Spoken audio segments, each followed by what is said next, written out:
What's good, y'all? Black Fox here, and I've been a fan of TNA. I used to watch TNA from about 2005 to around late 2013, and I don't watch TNA anymore for a couple of reasons. One, I don't have an interest in watching TV anymore, so for me to get cable just to watch only a couple of channels that I like, for me, that's a complete waste of money. And two, since 2010, my interest in TNA has declined greatly. So after that whole Aces and Eights storyline in 2013, I was pretty much done with TNA. I couldn't really take it anymore. So this video I want to make is about my list of TNA's worst factions and tag teams that I've noticed in my time watching TNA wrestling. This video is gonna be split into two parts because I have a big list of a lot of factions and tag teams that TNA put out that were just either atrocious, boring, or they didn't do anything with them. They put them together just randomly, and they could have gone far, but did absolutely nothing with them.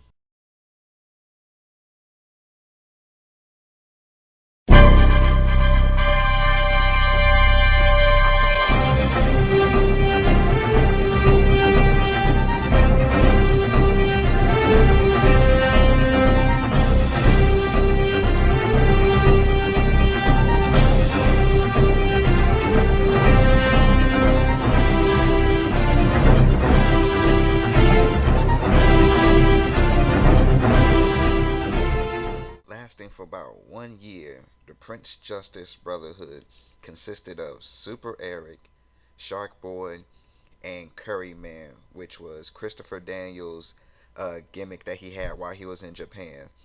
I never found this group entertaining at all. Super Eric was alright, always liked Shark Boy. Curry Man, he was a fun character, but these three together, it was just They was just put together because all three of them are masked wrestlers. So let's just put them together and let's see what works. Never really worked out for me. I was like, they're just together to be together. They never won any titles, never really had any big feuds. It was just a way to be entertaining and just entertain the fans, which I don't know if it worked or not because I never really hear anybody talk about them in the past. I mean, individually, yeah, but as a group, no, nobody really comments on them. Like looking back at TNA, it's like, hey, you remember Prince Justice Brotherhood? Nope, I don't either. All right, whatever.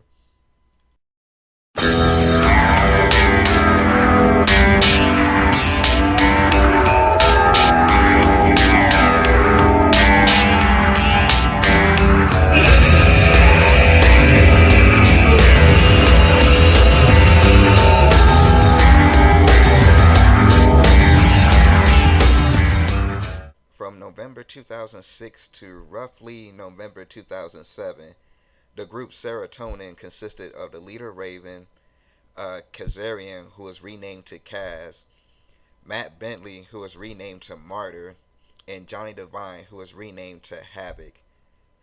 Basically, this group was another incarnation of a Raven stable that was prominent in ECW and WCW, and he had a group in TNA before Serotonin. Basically, Raven would beat his members with kendo sticks after the match, regardless of if they won or lost. Apparently, torture built success, according to Raven. Uh, I really never liked this group because I was never a fan of Raven, and these gothic changes to the three members was just like so drastic, and it was just out there. They never had any impact, anything. They never had really a set goal. It was just Raven had a new group, and he would beat these three guys with kendo sticks after the match. Kaz was the only one that really didn't like it, but he had to be talked down by other members of the group. Eventually, it would break up, but I watched this group like when they first debuted and until they ended, and I was like, eh, it was just mediocre to me, and I just say it was mediocre because they really didn't have a goal. They didn't have a end goal. They didn't want to win belts. They didn't want to take over. They didn't want to prove a point. They just was there, and I'm glad eventually that they dropped this group so quickly. I mean, not quick enough because it lasted for about a year, but uh, the group Serotonin was just an unnecessary raving group to me.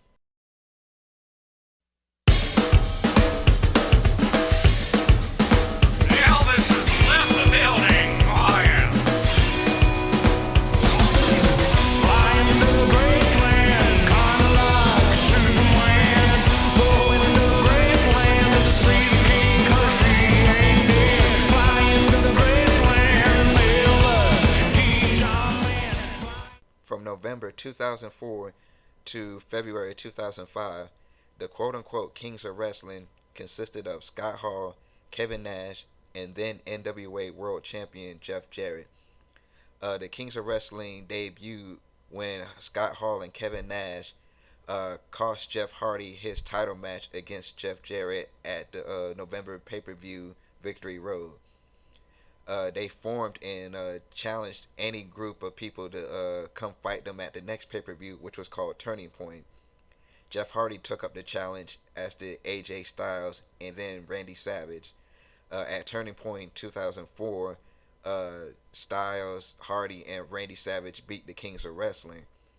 Next pay-per-view, which was called Final Resolution, Dusty Rhodes had Jeff Jarrett defend his title, but he had to defend it against a number one contender, which was going to be determined earlier that night in a triple threat match. The contenders for that triple threat match was Monty Brown, Diamond Dallas Page, and Kings of Wrestling member Kevin Nash. Nash didn't win that match. The match was actually won by Monty Brown. Uh, Jeff Jarrett ended up winning the match anyway. And then the next pay-per-view, which was against all odds in February, Kevin Nash had the next title shot, which ended the Kings of Wrestling because Scott Hall was supposed to be against all odds, but he was a no-show. This faction I really, really hated because it was just an NWO 2000 reunion without Bret Hart. And why would you have one of the worst variations of NWO in history? Nobody liked NWO 2000.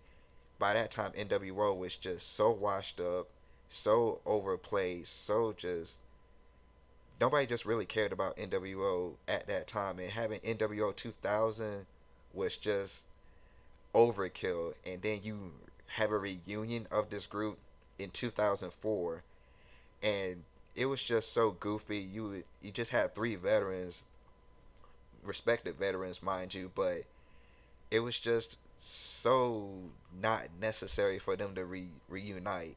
And then they had this whole Elvis impersonation gimmick going on before their match with Styles, Hardy, and Randy Savage. They had this promo video where they was driving in this Cadillac, looked like Elvis, trying to have his Elvis mannerisms, talking about their opponents. It was just goofy. It was stupid, but it was just a short-lived stable, and it shouldn't have happened at all because nobody liked NWO 2000, and that's what it just reminded people of. NWO 2000. It was stupid, and it accomplished nothing but just kept the title on Jarrett, which he had plenty of other stable mates to help him keep the title on him anyway. So I don't know why they would reform this group again.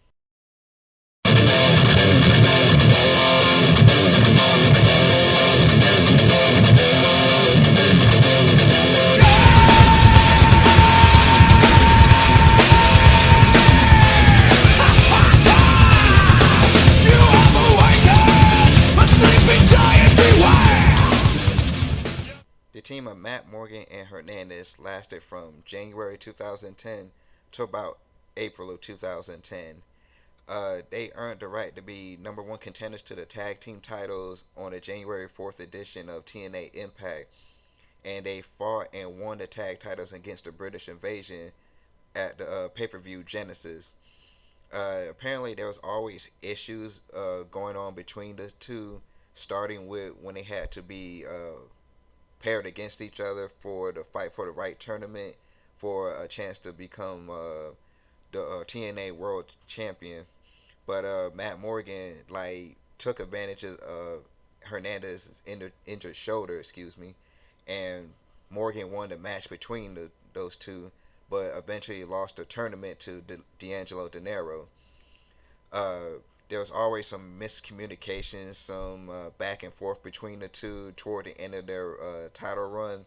And at Destination X, which was their March pay per view, Matt Morgan turned on Hernandez by giving him a carbon footprint, which is basically the Brogue Kick if you want to compare it to any other finisher. Uh, Matt Morgan and Hernandez eventually had a grudge match where Matt Morgan viciously beat down on Hernandez, and Hernandez had to take time off, making Matt Morgan the sole tag team champion by default, and TNA just allowed this. Matt Morgan will eventually lose the titles to Hall and Nash due to the Feast of Fire briefcase. Now, this team wouldn't have been so bad except for the fact that Matt Morgan was allowed to be the TNA Tag Team Champion by himself due to the fact that he attacked his own partner, and TNA just allowed that shit. What kind of company what kind of wrestling company allows that? You get to attack your own partner and keep the title. I would have stripped him of the title immediately because you don't have a partner, and I wouldn't even allow you to find a new partner for your tag belt. You're the one that attacked your partner. So this team to me was just blah. It was just two big guys, and I mean they were a little bit over with the crowd because there are two faces. I mean, people liked Hernandez, people liked Matt Morgan, but to me it was just two big guys just thrown together, and it's not definitely the worst of the worst, but the fact of the matter that Hernandez just was taken out of action, and Matt Morgan can just keep his tag titles because of that reason, that just puts this team on this list for me. 911 operator, what's your emergency? Help me! They're in my...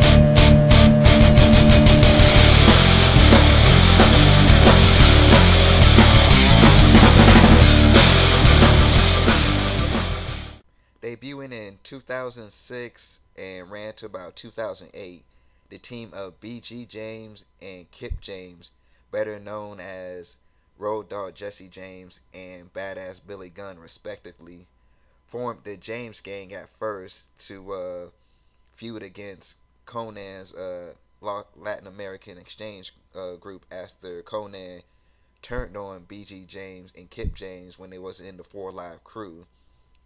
That feud happened for a while, and then the James Gang changed their name to the Voodoo Kin Mafia, supposedly feuding with WWE and DX, which was reformed around this time.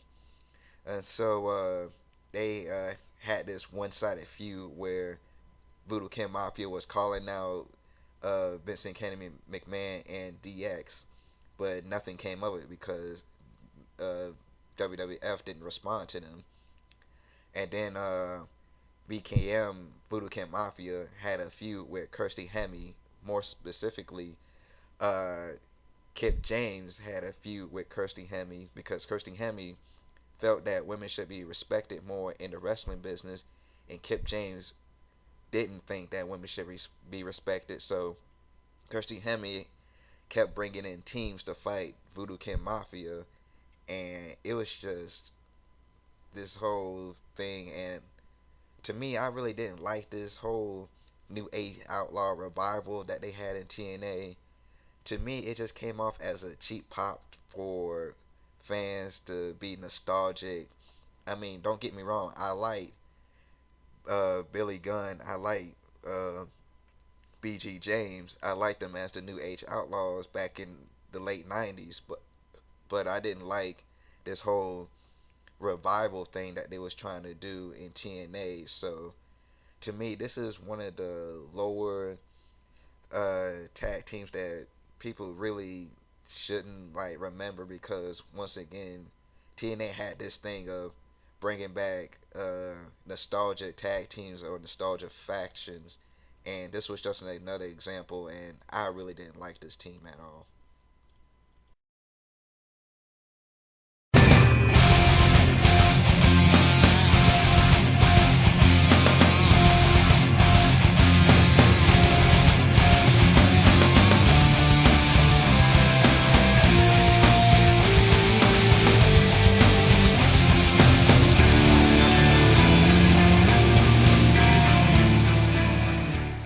From 2007 to 2009, the group The Rock and Raven Faction consisted of Kirsty Hemme, who was the front woman, Lance Hoyt, who would be renamed to Lance Rock, and Jimmy Rave.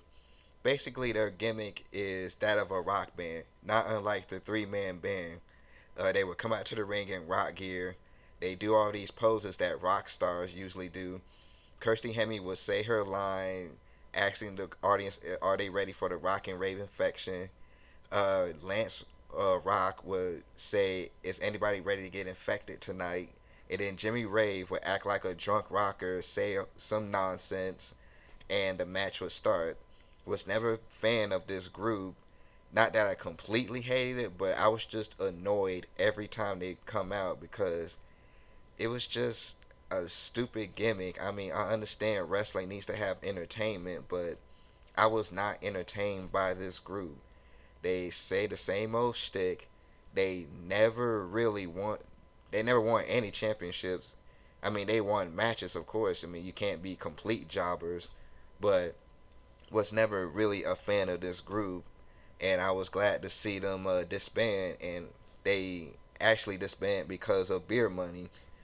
Beer Money had this challenge, this off the wagon challenge, in which whatever team Beer Money would beat would be fired from TNA, and Beer Money beat the group and they were fired. So this is one group that I was glad to see go. Puro siento latino, stand up. From segregation, Stand up, emancipation, stand up. the revolution. Es tiempos ahora, the time is now for the soul to gain control and know that the American right is also the Latino right. The walls will fall and you all will tuck your slack when we attack. From March 2011 to June 2012, the group Mexican America was comprised of the two males Anarquia and Hernandez, and the two females Rosita and Saria. Basically, this group came about when Hernandez came back from wrestling in Mexico, attacked Mac Morgan, and his reasons for turning heel was that he was tired of being a second-class citizen in America. Similar to Latin American Exchange's reasoning for forming. So Hernandez, he teamed up with Rosita and Saria, which is his kayfabe cousins in the company, and they formed the group Mexican America.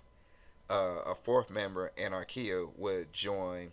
He was originally supposed to be a quote-unquote fan in the crowd, but he kept interfering in Hernandez's matches on his behalf, so he officially became part of the group.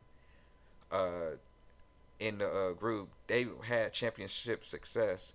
Anarquia and Hernandez would win the TNA tag titles, and Rosita and Saria would win the knockout tag titles.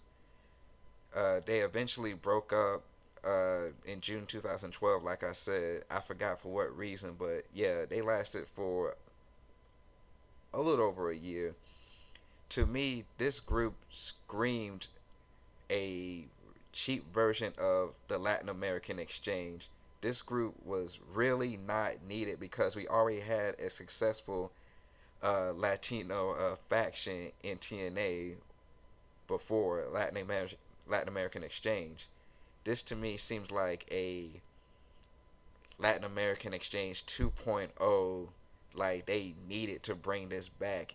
They had the same mannerisms, same reasonings for forming. They even had the remix to their song. Mexican America's theme song was just a remix of the LAX theme song, just with a whistle in the beginning, and they just rearranged some of the words in the theme song of the old Latin American Exchange theme. So you can tell this was just some sort of another nostalgia pop for a successful group in the company. The Latin American Exchange was a great group, and so they tried to do the same thing again with Mexican America. It didn't work out because it just didn't work out because people just saw right through it. We just knew that it was just another attempt for TNA to create a Latin American Exchange group, and it didn't work. And I'm glad this was like their last attempt of doing this, but it didn't need to happen in the first place. Hernandez is a big, strong dude. Anarchia, he was all right in the ring.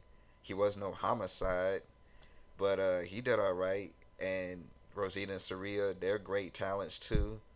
But it was just so blatantly obvious that they wanted to recreate LAX, and it just didn't work out because fans didn't buy it. They didn't want to boom. They didn't want to cheer him. They just didn't want anything to do with them. Period.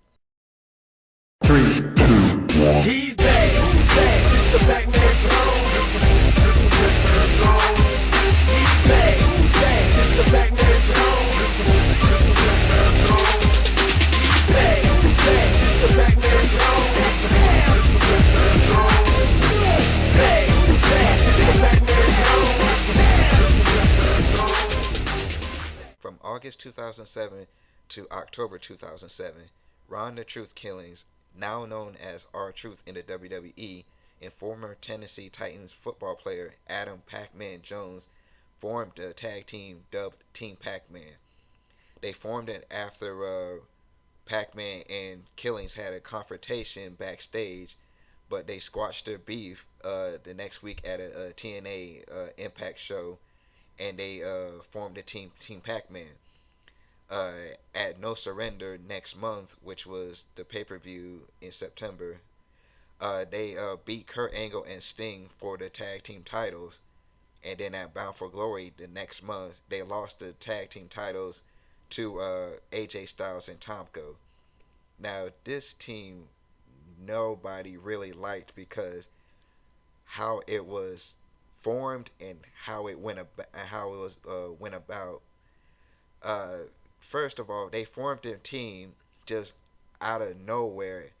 Pacman and Ron Killings was looked like they was having a feud with each other, and then they just squashed it out of nowhere and formed a tag team. It was just basically Pacman saying, "Ron Killings attacked me backstage, dog." Killings came out, "No, I didn't, dog. I respect you. Let's form a tag team." Pacman was like, "All right, dog, let's do it." Boom. Team Pacman. It's like, what the hell? Then who attacked Pacman backstage? We never found out who did it. So we just dropped that angle right off the bat. And then they win the tag team titles from Kurt Angle and Sting. Pacman did nothing. He had no offense, took no bumps, and it was all because of his contract with the Tennessee Titans saying that, oh yeah, you can go to TNA, but you can't take any bumps or you can't do any offense. So it was Ron Killings shouldering all the work. Man, Killings should have just held the tag team belts by himself, but nope. Pacman Jones was also a tag team champion as well. And so it was just, that's how all the matches were. Ron Killings shouldering all the work. Pacman did absolutely nothing but stand there and interfered in matches a little bit. He the most notorious thing that he did was throw money at his opponents, distracting them and costing the match for the team. Now he didn't cost Team Pacman the victory. He he won the match for the victory just by distracting their opponents with money. And then at Bound for Glory, which was in August, he couldn't actually wrestle in a match, so he was replaced with Consequences Creed, now known as Xavier Woods in the WWE. They had a full out match, and Pacman tried to interfere, but it didn't work, and so they lost the tag team titles to AJ Styles and Tomko. This was a wasted team. Nothing came about it. Nobody was entertained by it. The promos were boring, and we all wanted to see Pac-Man get into the ring and mix it up, but he couldn't because of his contract with the Tennessee Titans. So this tag team was so wasted. It just was so unfair for Ron Killings to shoulder all the work while Pac-Man Jones did nothing. And then just to add Consequences Creed into the group just so they can have a full out match at Bound for Glory, which he ended up losing anyway. So why add Consequences Creed into the group? Period.